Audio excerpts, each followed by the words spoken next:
I had heard about the brachytherapy, which is the seeds, which are radioactive seeds. I was told that this was an experimental treatment being done in Ottawa. It was not out in the open yet. So I had my radiation. It was the old type of radiation as opposed to the new high focus beams now and what have you. You had to drink about 8 glasses of water before every treatment. The painful part was that there was an aquarium in the waiting room. I don't know if you've ever been in a waiting room in a full bladder with an aquarium next to you. That is painful, especially when the nurse comes up and says, "Oh, Paul, there's a delay. There's about a half-hour delay now." They told me there might be some loss of hair. So I just went like this is a big deal. And she said, "No, loss of hair in the area being treated." I said, "Good, I'll look like a big 5-year-old boy then."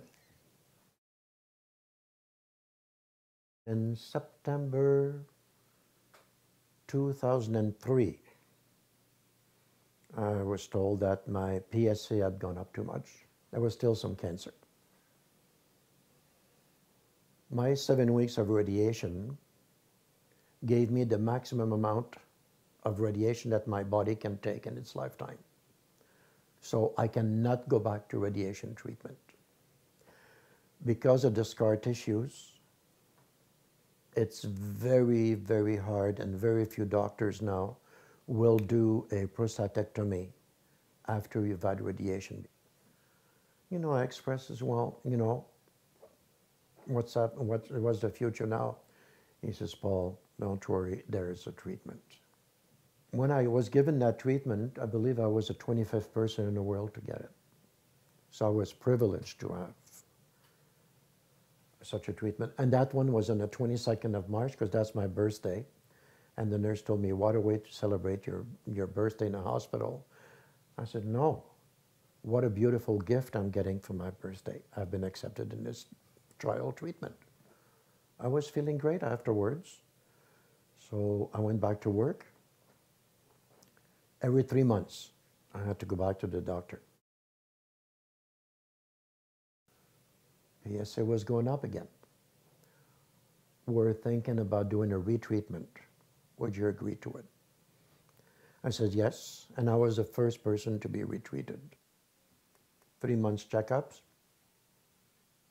In October, November, my PSA is going up again. So it didn't work. There was a little bit of discouragement. Is that a word in English? Sorry, I'm French Canadian by birth. But you have to pick yourself up and go on with it. I says, "What now?"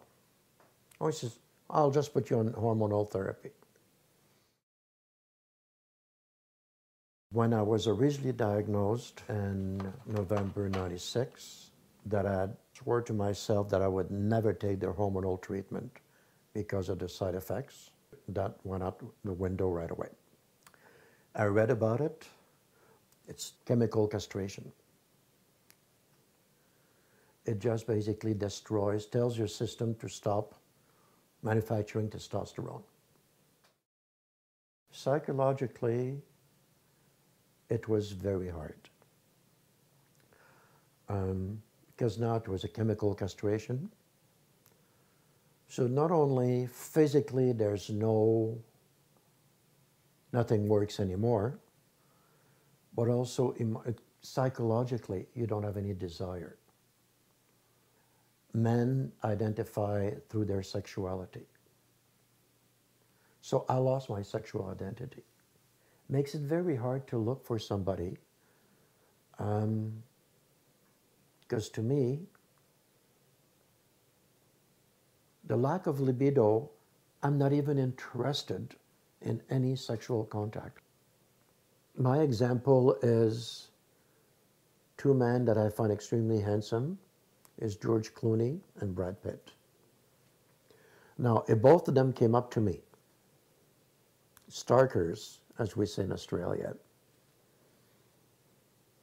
each fully aroused, and asked me to spend the night with them in the Arctic, where the night lasts 6 months. I would look up and says, "Can I take a rain check on it?"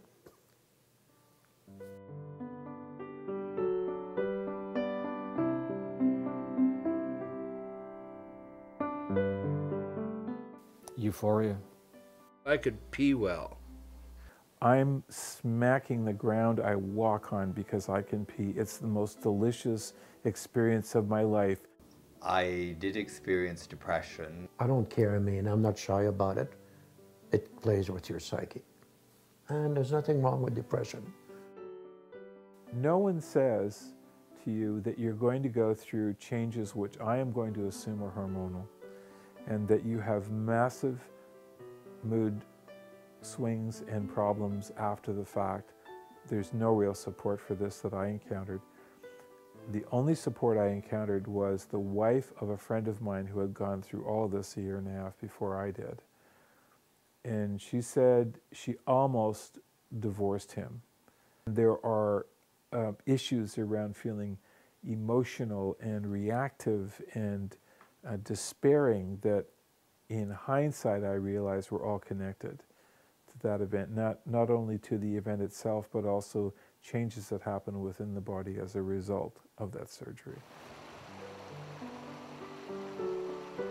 I think if you're gay, the complications are different, and it would be a gift to be able to meet with a number of other men who have gone through things or have went through it a while before. I can say, okay, yeah, I had that happen too. That's sort of normal.